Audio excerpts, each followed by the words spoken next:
अय्याशी करने जा रहा है। तो इजराइल में जब एप्स्टीन से इनके संपर्क हुए, हरदीप पुरी साहब जो सफाई दे रहे हैं, उन्होंने क्या क्या बातें कही हैं वो शर्मनाक है। अंडर एज वोमेन थी, वोमेन नहीं थी, फीमेल चाइल्ड, बच्चियां थी। आज मोदी जी में हैसियत नहीं है उस इतिहास को देख करके कि ट्रंप का विरोध कर ले। अगर हिम्मत है, राहुल जी ने कहा था कि अगर इंदिरा जी के जैसा साहस है तो एक बार आंख दिखा के पूछ लो ट्रंप से। नैतिकता के आधार पर तो हरदीप पुरी जी को इस्तीफा दे देना चाहिए था। कोई बच पाएगा और निश्चित तौर पर ये सबको जेल जाना है। नमस्कार, आप देख रहे हैं काशी उजाला न्यूज। भारत में एप्स्टीन की फाइल को लेकर के सड़क से लेकर के दिल्ली तक और सदन में भी बातें उठने लगी हैं और जवाब मांगा जा रहा है भाजपा के नेताओं से, तो मुंह नहीं खोल रही है। क्यों नहीं खोल रही है? क्या छिपाना चाहते हैं? क्यों छिपाना चाहते हैं? क्या जिस तरह से अमेरिका के आइलैंड पे 14 से 15 वर्ष की बच्चियों के साथ रेप करना और अय्याशी का अड्डा बना हुआ था, वहां पे क्या भाजपा के नेता अय्याशी करने जाते थे? इसी बात को लेकर के कांग्रेस पार्टी के जिला उपाध्यक्ष माननीय राकेश शर्मा जी हैं, उन्हीं से हम जानते हैं। बहुत बहुत स्वागत है सर। बहुत बहुत धन्यवाद भैया। देश में बंसार घटनाएं देखने को मिल रही हैं, ऐसा नाम आ रहा है। यदि यही बात अगर कांग्रेस पार्टी का किसी नेता का नाम आता, बहुजन समाज पार्टी के नेताओं का नाम आता, समाजवादी पार्टी के नेताओं का नाम आता, दंगे फसाद होते और दुकानें बंद होती, ऐसा सड़कों पे जनसैलाब देखने को मिलता।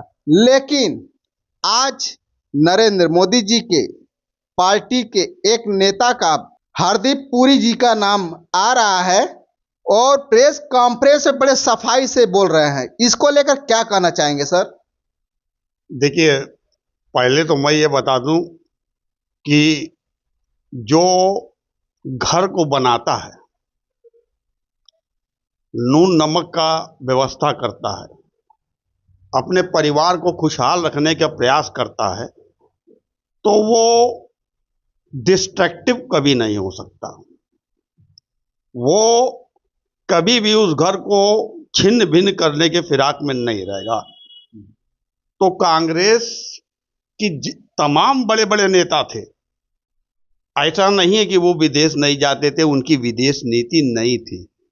सशक्त और सुदृढ़ विदेश नीति हुआ करती थी नेहरू जी के समय से, और जिसके वजह से भारत का मान सम्मान पूरे विश्व में अपना स्थापित हुआ।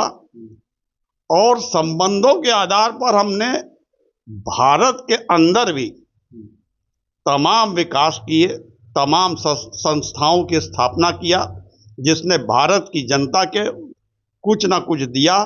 जनहित में ही उसके जितने भी प्रोडक्शन थे या उसका सरोकार जनहित से ही था, और विकास के रथ पर हम लोग सवार होकर के मंगल ग्रह तक पहुंचे।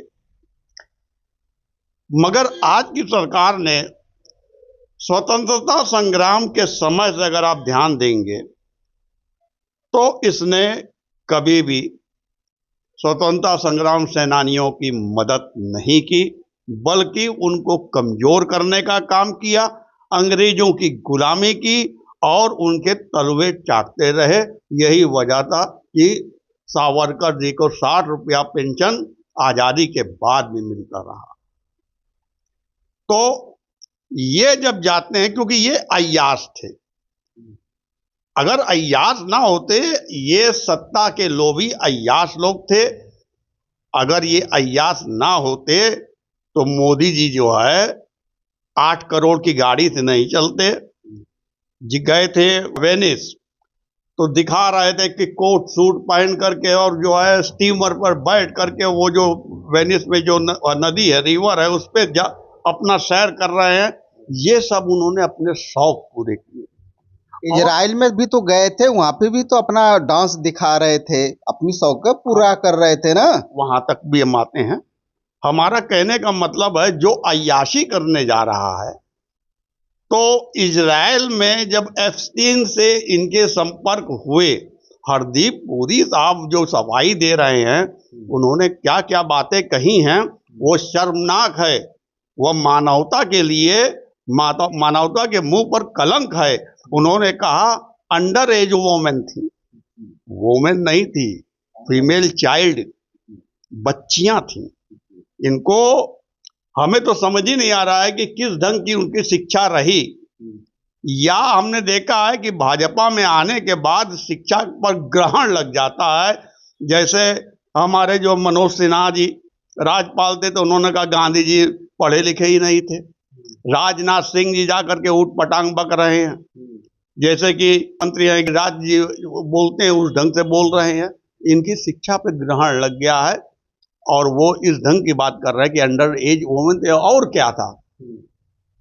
तो इसके मतलब वो, और एक एंकर गोदी मीडिया की, वो इनको स्थापित करना चाहती है कि वो भाई वो बड़े बड़े डील करता था, तो डील करता था, लेकिन उसकी मानसिकता क्या थी ये समझना चाहिए था।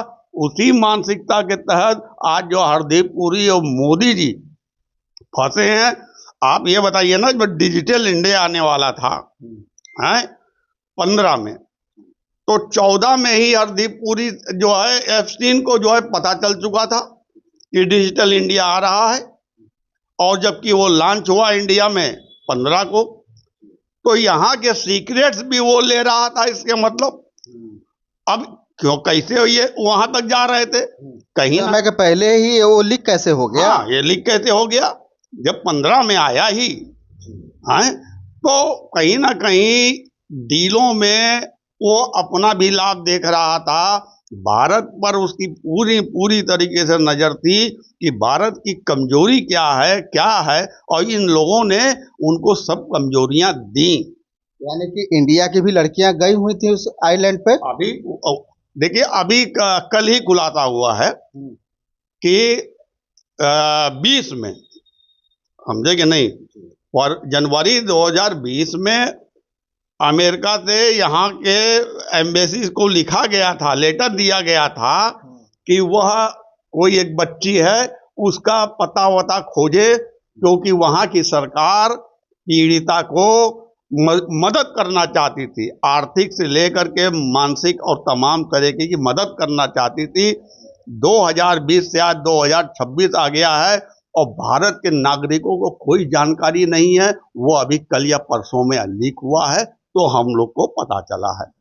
तो मतलब ये हुआ कि भारत की आज जो वर्तमान सरकार है, उसको जनता से कोई मतलब नहीं है। वह इस ढंग से पति भी, आप अगर देखेंगे ऑपरेशन सिंदूर, देखिए आरडीएक्स आया था जिसमें हमारे 20 सैनिक मारे गए थे पुलवामा में, उसका अता पता नहीं कि 300 किलो आरडीएक्स कहाँ से आया, कौन लेके आया। पहलगाम की घटना हुई, 26 लोग मारे गए, उसका भी कोई अता पता नहीं है कि वो आतंकवादी कहाँ से आए, कैसे चले गए। गोली चलने के बाद वहां पे जो घायल थे उनकी मदद नहीं पहुंची। एक जो है नेवल अधिकारी की बीवी थी, उसने बोला भी कि हमें क्षेत्रीय नागरिकों ने मदद किया। तो ये कहा गया कि आप हिंदू मुस्लिम, और उसने कहा कि हिंदू मुस्लिम मत करिए, वहाँ की क्षेत्रीय नागरिकों ने मदद की है। तो उसको अंड बंड बोला गया कि इसका क्या है, ये तो कल शादी कर लेगी, फलाना कर लेगी। ये मानसिकता की भाजपा के लोग हो गए हैं, जिनको जो है, और यही वजह है, इस मानसिकता की वजह से, हिंदू मुसलमान में लिप्त रहने की वजह से आज देश हमारा जो है गुलाम हो चुका है अमेरिका का, और उपनिवेश, अमेरिका के उपनिवेशवाद में फंस चुका, दलदल में फंस चुका है। और मैं ये कहना चाहता हूं कि अब भारत के अंदर जो भी हो, प्रधानमंत्री हो या अमेरिका राष्ट्रपति बनाए, जिस ढंग से इराक में क्या सद्दाम हुसैन, जनरल गद्दाफी, ये सब इसी के पाले हुए चेला थे, और ओसामा बिन लादेन जैसे लोग इसी के पाले हुए चेला थे। मगर जब उन लोगों ने इसकी जो है महत्वाकांक्षा के प्रतिरोध किया, तो वो दुश्मन बन गया। आज मोदी जी में हैसियत नहीं है उस इतिहास को देख करके कि ट्रंप का विरोध कर ले। अगर हिम्मत है, राहुल जी ने कहा था कि अगर इंदिरा जी के जैसा साहस है तो एक बार आंख दिखा के पूछ लो ट्रंप से कि हम कह दो ट्रंप को कि तुमने नहीं युद्ध रुकवाया है, हम अपने अपने निर्णयों से युद्ध रोके हैं।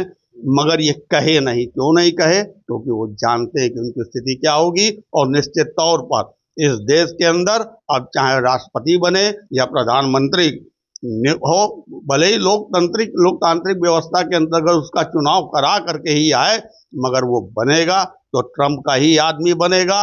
और जब तक वो मोदी की बात माने, क्योंकि अभी तो मोदी जी बात मान ही रहे हैं उसकी, इसलिए भी वो हटाएगा नहीं इनको। सरकार की बात है, जो सत्ता में बैठा है वो क्या करता है। राजनाथ सिंह ने एक बार कहा था कि हमारे यहाँ इस्तीफा होता ही नहीं है। नैतिकता के आधार पर तो हरदीप पुरी जी को इस्तीफा दे देना चाहिए था, लेकिन नहीं आया। और आपकी सरकार होती तो क्या ये भाजपा वाले इस वक्त भारत में क्या कर दिए होते? आप क्या कहना चाहेंगे? देखिए, हमारी सरकार में तमाम इस्तीफे हुए हैं, है ना। अगर आरोप लगे हैं, आप जो है क्या कलमाड़ी जी साहब को कॉमनवेल्थ गेम में भी आरोप लगा, उनसे इस्तीफा लिया गया, उन पे केस चलने दिया गया, उसमें रोका गया, इंटरफेरेंस नहीं किया गया कि ईडी और सीबीआई दिखा करके विपक्ष को मुंह बंद कराया जाए। पूरा केस चला और आरोप साबित हुआ तो उन्होंने उसका जो है उसके लिए जो सजा भी काटी। तो हमारे यहाँ ये सब, हाँ, ये निश्चित है कि अगर कांग्रेस का कोई नेता, हमने पहले कह दिया, कांग्रेस के नेता ऐसा कर ही नहीं सकते, क्योंकि जो घर बनाता है वो घर तोड़ता नहीं है। तो अय्याशी डेडिकेटेड थे, समर्पित थे जनता के प्रति और जनता के विकास पर ही उनका जो है केंद्रित रहे, इसलिए वो ऐसा कुकर्म कर ही नहीं सकते थे। हाँ, अगर नाम आ जाता तो निश्चित तौर पर भाजपा अगर विपक्ष में होती तो आज सड़कों पे आग लग गई होती, ये निश्चित। बिजनेसमैन अनिल अंबानी का भी नाम आ चुका है। ये तो बिजनेस के लिए गए थे ना, तो वो आइसलैंड पे क्या कर रहे थे? देखिए, बिजनेसमैन नहीं थे, वो मोदी मैन थे। अच्छा, समझे कि नहीं? राफेल डील में वहां के जो प्रधानमंत्री हैं उनका क्या आया, अंबानी आए थे तो वो मोदी मैन के रूप में आए थे, इसलिए हम लोग को स्वीकारना पड़ा, है ना।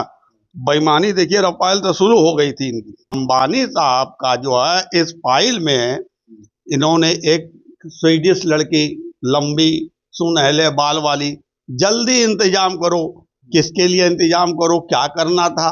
कौन इस शौक को जो है सपना सजो के बैठा था? अब ये तो अभी फाइलें आने दीजिए और तो सब चीजें क्लियर होगी कि उस इंतजाम। तो वो कहिए कि अंबानी बिजनेसमैन तो था पहले, लेकिन बाद में अंबानी और अडानी दोनों ही मोदी मैन थे, जो मोदी जी के लिए काम कर रहे थे। उनके चुनाव में उनको जिताने से लेकर, हराने से लेकर, फाइनेंस से लेकर सारा कारोबार उन्हीं दोनों के कंधे पर था और दोनों ही फंसे हुए हैं। नरेंद्र मोदी जी का अगर नाम आ चुका है तो इस्तीफा आखिर कब देंगे? युवा सड़कों पे आ चुके हैं और प्रधानमंत्री के आवास को घेरने के लिए पहुंच चुके हैं। देखिए, ये सब बहुत ही बेहया और बेशरम किस्म के आदमी हैं और थेथरई इनके जो है नेचर में है।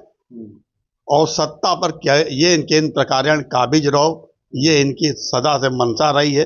ये जानते हैं कि जिस दिन हम सत्ता से हटेंगे तो हमें तो नहीं लगता है कि भाजपा का कोई एक भी